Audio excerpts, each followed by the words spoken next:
आदिम तीर्थंकर प्रभु आदिनाथ मुनिनाथ, आदि व्याधि अघमद मिटे, तब पद में मम माथ।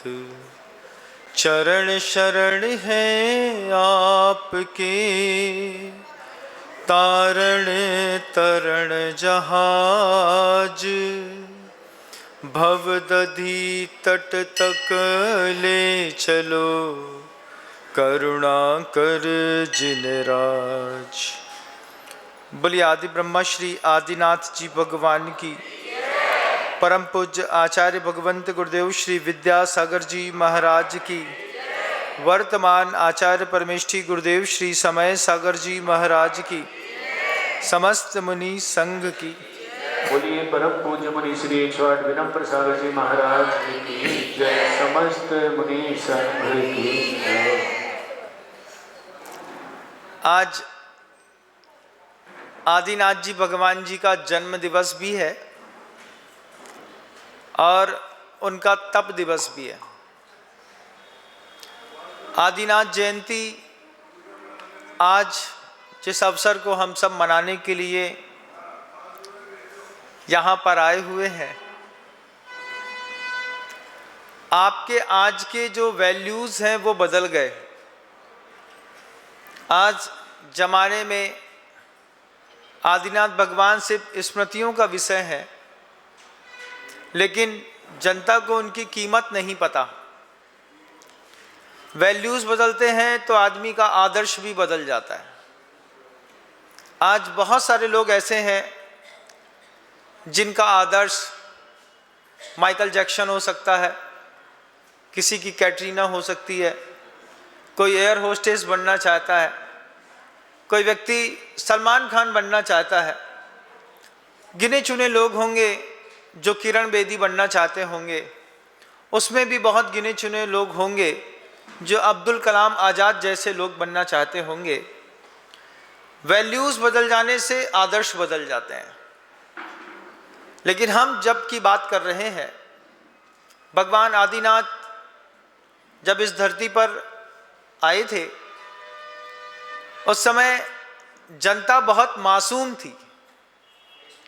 ये मासूम विशेषण आप अपने साथ लगा नहीं पाएंगे, क्योंकि मासूमियत सिर्फ बच्चों में दिखाई देती है।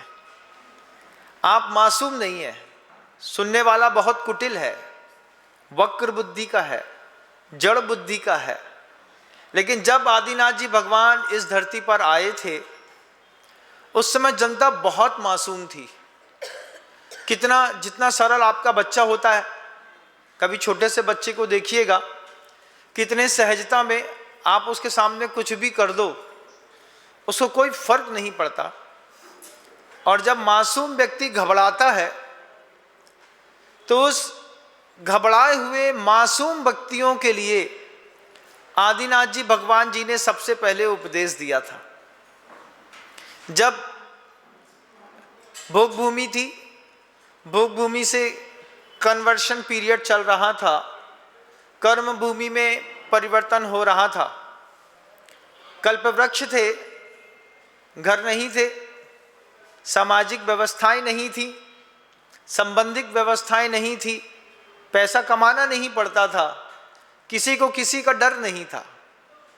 हाथी के दांत इतने बड़े थे, लेकिन हाथी किसी को उठा के पटकता नहीं था।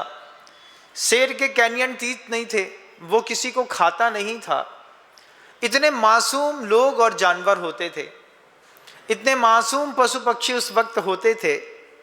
आदमी को किसी चीज़ की चिंता नहीं थी, कोई विद्यालय नहीं था, किसी भी प्रकार के भयाक्रांत होने के कारण शस्त्र नहीं था, हर चीज कल्पवृक्ष से मिलती थी।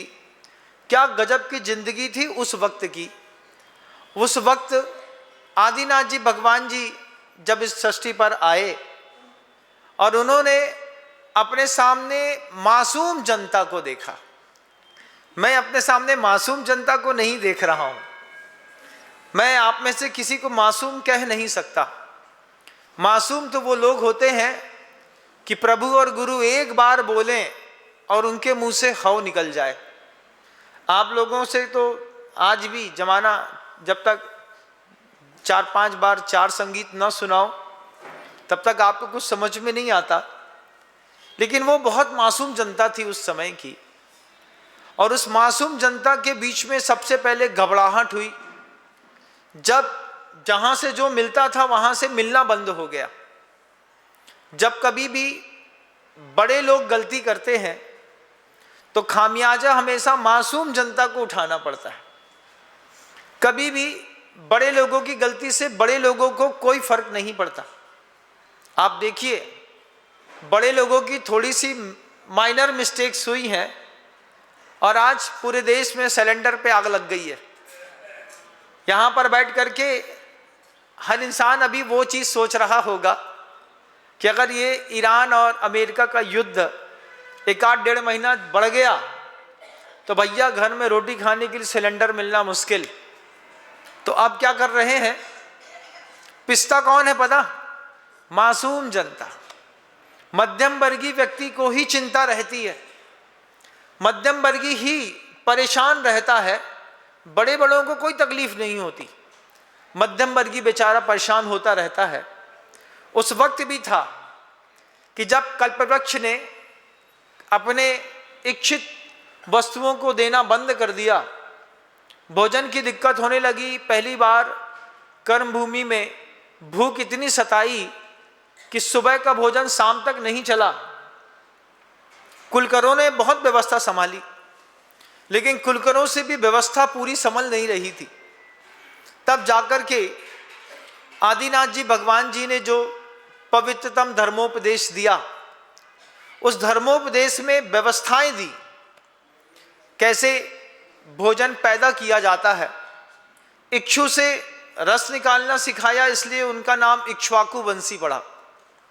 गन्ने से रस निकालने की कला सिखाने के कारण वे इक्ष्वाकु वंशी कहने लगे। 114 ऋचाएं हैं ऋग्वेद में आदिनाथ जी भगवान जी को लेकर के। विष्णु के 24 अवतारों में एक अवतार आदिनाथ जी भगवान जी का है। और ऋग्वेद बार बार एक बात कह रहा है कि बड़े बड़े 68 तीर्थों की पूर्ण वंदना करने पर जो धर्म लाभ और पुण्य की प्राप्ति होती है वो आदिनाथ के नाम के स्मरण मात्र से होती है। ऐसे आदिनाथ जी भगवान जी की प्रभावना अन्य मतों में भी है। आदिनाथ जी के भगवान जी के बारे में मुसलमान भी वो बात कहते हैं, कब से चले आ रहे हैं? तो बाबा आदम के ज़माने से चल रहा है। वो आदम शब्द भी आदिनाथ जी भगवान जी का ही है। देवता लोग भी जिनके सामने मोक्ष की कल्पना करते हैं, मांगते हैं, उसको देवादिदेव महादेव कहते हैं। बहुत सारी सिमिट्री है। आदिनाथ जी भगवान जी के पास 3 रत्न हैं और महाशिव के पास त्रिशूल। ये त्रिशूल और 3 रत्न एक ही चीज है। जो 3 प्रकार की जन्म जरा और मृत्यु का नाश करने वाले, इस शूल का नाश करने वाला वो त्रिशूल देख लीजिए, चाहे आदिनाथ जी भगवान जी का रत्नत्रय देख लीजिए। महाशिव भी कैलाश पर्वत पे हैं, आदिनाथ भगवान भी कैलाश पर्वत पे हैं। ये दोनों एक ही जगह बैठे हैं, दोनों जटाजूटधारी हैं। उनकी भी जटाएं हैं, इनकी भी जटाएं हैं। वो उनके जटाओं से गंगा निकल रही है और यहाँ पर वाग गंगा निकल रही है। यदि यह वाग गंगा, आप पढ़ते हैं इस बात को, अन्य मतों में भी आदिनाथ जी भगवान जी का जो गजब से जोरदार तरीके से समर्थन है, इसकी मूल धारा हमारे आपके इस ग्रंथों से, मंदिरों से प्रवाहमान है। आज आदिनाथ जी भगवान जी सिद्धालय में विराजमान है, लेकिन अगर वो नहीं होते तो ये मंदिर भी नहीं होता, क्योंकि मंदिर बनाना भी उन्हीं ने सिखाया, जिनबिंब की स्थापना भी उन्हीं ने सिखाई, उन्हीं ने असी मशी कृषि शिल्प वाणिज्य और विद्या का उपदेश दिया। सामान्य सी बात, मोटी मोटी चीज़ें हम सब कुछ जानते हैं, लेकिन एक चीज़ भूल जाते हैं कि उनके समय के लोग मासूम थे। वे मासूम लोगों के प्रति देख करके आदिनाथ जी भगवान जी के चेहरे पर जो भाव मरता था वो उनकी करुणा बुद्धि होती थी। उस करुणा बुद्धि से प्रभु ने सबको संभाला। बहुत सारे आदिनाथ हैं मेरी आंखों के सामने आज। एक गृहस्थ आदिनाथ भी है, एक राजा आदिनाथ भी है, एक बालक आदिनाथ भी है, एक मुनि आदिनाथ भी हैं, एक केवल ज्ञानी आदिनाथ भी हैं, एक युद्ध लड़ने वाले आदिनाथ भी हैं, एक तीर्थंकर आदिनाथ भी हैं, एक कल्याण मित्र आदिनाथ भी हैं, एक श्रीमान आदिनाथ भी हैं, एक श्रीपति आदिनाथ भी हैं, एक वैभव प्रदाता आदिनाथ भी हैं। बताइए कितने सारे आदिनाथ हैं। आपको कौन से आदिनाथ जी भगवान जी के बारे में सुना दो। कितने अलग अलग रूप हैं एक ही इंसान के, और हर रूप में वे प्रभु बिल्कुल फिट बैठे। दया, इतनी दया करी। आप कितनी दया करते हैं जितनी दया उनने करी। उन्होंने विद्या की जितनी भी परिभाषाएं लिखी ब्राह्मी और सुंदरी को दे दी। अंक विद्या दी, लिपि विद्या दी, सिद्धो वर्ण समामनाएं सूत्र दिया। ये 12 खड़ी भी सिद्ध अक्षर मानी जाती है। ये भी युग की आदि में सबसे पहले उन्हीं ने अपने हाथों से ब्राह्मी के हाथ पकड़ करके ब्राह्मी और सुंदरी को सिखाई। इतिहासकार कहते हैं, आगम कहता है कि एक हाथ से लिपि विद्या और एक हाथ से अंक विद्या दोनों एक साथ एक समय में ब्राह्मी और सुंदरी को दी। बाएं हाथ से लिपि अंक विद्या दी। इसलिए जब कभी भी आप आज भी मैथमेटिक्स का कोई भी क्वेश्चन आंसर सॉल्व करते हैं, उसको उल्टे तरीके से स्टार्ट किया जाता है। ये टेक्निक्स उस समय की है। आज प्रासंगिकता बहुत गौण दिखाई देती है क्योंकि वैल्यूज बदल गए। लेकिन ध्यान रखिएगा, आज भी आप चाहते हैं सबसे बेहतरीन इंफ्रास्ट्रक्चर, वो इंफ्रास्ट्रक्चर्स भी आदिनाथ जी भगवान जी की देन था। जितने भी आर्किटेक्ट थे, अगर उनकी शिल्प विद्या नहीं होती तो आज कोई दुनिया में आर्किटेक्ट नहीं होता। अगर उनकी दी गई वाणिज्य विद्या नहीं होती तो आज हम ग्लोबल जो इस तरीके से बिजनेस कर रहे हैं, ये ग्लोबल बिजनेस भी नहीं होता। तो जितने भी क्षेत्र में काम करने वाले लोग हैं, उन सबके जीवन के एकमात्र आराध्य हैं आदिनाथ जी भगवान। और ये आदिनाथ जी भगवान जी की आराधना करने पर यहाँ पर माम पाही परमेश्वरा, दशावतार निर्धार्यो माम पाही परमेश्वरा, सहस्रनाम स्तोत्र में भी इस तरीके के शब्द कहकर के उनके दशावतार का वर्णन है। इस आदिनाथ जी भगवान जी की जयंती पर हम कमाल करते हैं, जनता को दिखाते हैं कि इंफ्रास्ट्रक्चर किससे डेवलप हुआ। जनता को दिखाते हैं कि तलवार हिंसा के लिए नहीं उठाई थी, अहिंसा की रक्षा के लिए उठाई गई थी।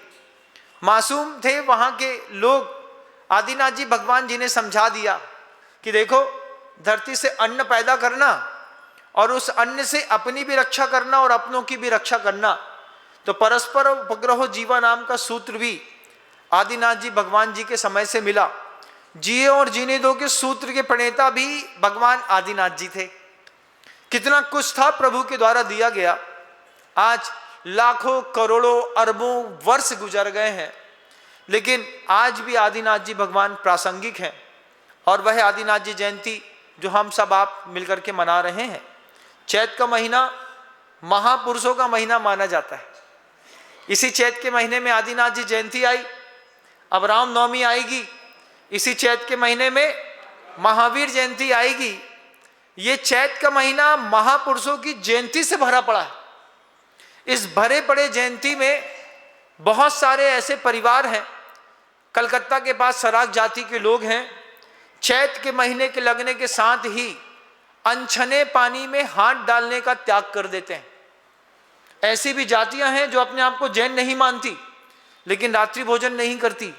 ऐसी भी जातियां हैं जिनके यहाँ तीर्थंकरों की पूजा इत्यादि तो नहीं होती, लेकिन उनके यहाँ विवाह पद्धतियां जितनी भी हैं वे सारी की सारी विवाह पद्धतियां जैनों जैसी होती हैं। वहां पर भी आदिनाथ जी भगवान जी की बहुत कीमत है। आपके दिल में अभी क्या गूंज रहा है, आप खुद विचार करिएगा। आदिनाथ जी भगवान जी के बारे में हम कितना भी बता दें, लेकिन आपके दिमाग में जो मोरल वैल्यूज जिस चीज के हैं, आप उसी की तरफ अट्रैक्ट हैं। आपको वही चाहिए जो आपके दिमाग की धुन में चला हुआ है। क्योंकि आदिनाथ जी भगवान जी से आज का जमाना बदल गया। उस समय बहुत मासूम लोग होते थे, आज बहुत वक्र बुद्धि के लोग होते हैं।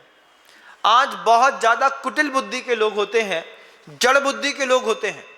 ये बात महाराज जी आप खुद कह रहे हैं, आगम ग्रंथ कह रहा है, वीरसेन स्वामी कह रहे हैं कि आदिनाथ जी भगवान जी के समय पे इतनी सरलता वाले लोग होते थे कि जिस चीज में दोष लगाया है मात्र उसी चीज का प्रतिक्रमण करना पड़ता था। वहां पर हा मां दिक की व्यवस्था थी। पहले हा कह दिया तो आदमी पानी पानी, बाद में सिर्फ मां शब्द कहा तो लोग अपने पाप करना छोड़ देते थे, बाद में धिक्कारा तब लोगों ने पाप करना छोड़ा। आज आपको कुछ भी कर दो लेकिन पाप से नहीं छुड़ा सकते। इतनी रची पची जिंदगी है। वैसे ही जैसे नाली में बिलबिलाते हुए कीड़े एक दूसरे के ऊपर चल करके बिलबिल बिलबिल बिलबिल करते रहते हैं, इतनी वक्र बुद्धि वाली बिलबिलाहट है हमारी जिंदगी में। और इस वक्र बुद्धि ने आदिनाथ जी भगवान जी के दिए गए जितने भी संकेत थे सबको प्रभावित किया। हथियार डिफेंस के लिए था, अटैक के लिए यूज कर लिया, जबकि अटैक के लिए कोई भी हथियार नहीं बनाए गए थे, सिर्फ डिफेंस सिस्टम के लिए बनाया गया था कि हमारे यहाँ संकल्पी हिंसा का त्याग होता है, सामान्य गृहस्थ का। संकल्प पूर्वक नहीं मारेंगे, कोई हमको मारने की कोशिश करेगा तो विरोध में हाथ उठ जाए तो बात अलग है, लेकिन आज हम संकल्प पूर्वक मारते हैं। संकल्प पूर्वक हमको शब्द की, मन की, वचन की हिंसा करने में जो आनंद आता है ये वक्र बुद्धि का कमाल है। मासूम लोगों के आदिनाथ में और कुटिल लोगों के आदिनाथ में बहुत अंतर है। आज आप देखिए उस समय जब जनता भूखी थी, उस भूखी जनता के लिए प्रभु ने अन्न कैसे पैदा किया जाता है ये विधि सिखाई थी। आज हमने अन्न के ऊपर इतने प्रयोग किए कि वही अन्न आज हमारी मौत का कारण बनने लगा। दुनिया में सबसे ज्यादा पेस्टिसाइड्स यूज किए जाते हैं तो अन्न के ऊपर। अभी संशोधन और शोधन हुआ, उस शोधन में बताया 1 लाख करोड़ रुपए की मान लीजिए अनाज की पैदावार है, तो उस 1 लाख करोड़ की अनाज की पैदावार के लिए 19 लाख करोड़ रुपए का पेस्टिसाइड डाला जाता है। आप एक बार विचार करिएगा, बस सिर्फ विचार, क्योंकि कल्पना ही है आपको आपके अपराधों से बचा सकती है। 1 लाख करोड़ रुपए की अनाज होना है देश में, 19 लाख करोड़ रुपए का पेस्टिसाइड डाला। अगर 1 लाख करोड़ के अनाज पर हम 19 लाख करोड़ का पेस्टिसाइड न डालते तो 1 लाख करोड़ के अनाज में से हमको 60,000 करोड़ का अनाज मिलता। 40,000 करोड़ का अनाज बचाने के लिए 19 लाख करोड़ का पेस्टिसाइड डाल करके जमीन को बर्बाद करके अनाज की कीमत कितनी कर दी बताइए। जो चीज 1 रुपए में मिल सकती थी आज वो 20 रुपए में मिल रही है। ये कुटिल बुद्धि का कमाल है। अगर आज भी हम पेस्टिसाइड का यूज ना करें तो धरती 2-3 साल लगाएगी अपनी सही पैदावार को पैदा करने में, चौथे साल की पैदावार लाजवाब होगी। अन्न खाते थे तो शरीर में लगता था, आज लगता है कि भूसा खा रहे हैं। महसूस करते होंगे आप लोग भी। अभी जहां मैं जयपुर में बैठा हूं, यहीं से थोड़ी दूर पर एक सरकारी गौशाला है। थारपारकर जाति की सिर्फ सफेद गौवंश है और शुद्ध ब्रीड को डेवलपमेंट कर रहे हैं। 120 रुपए लीटर का दूध बिकता है 1 लीटर, और 1 बूंद बचता नहीं है, क्योंकि जिसको शुद्धता की कीमत पता होती है वे उपज करके जाकर के लेकर के आते हैं और कमाल करते हैं। आदिनाथ जी भगवान जी ने अन्न के उपजाने के उपदेश दिए, उसमें हमने इतने प्रयोग किए कि आज हर अन्न दूषित है। पेट की रक्षा करने वाली मूंग की दाल, सबसे ज्यादा पेस्टिसाइड दुनिया में उसी में डाला जाता है। दुनिया का सबसे ज्यादा पेस्टिसाइड खड़े मूंग पर डलता है।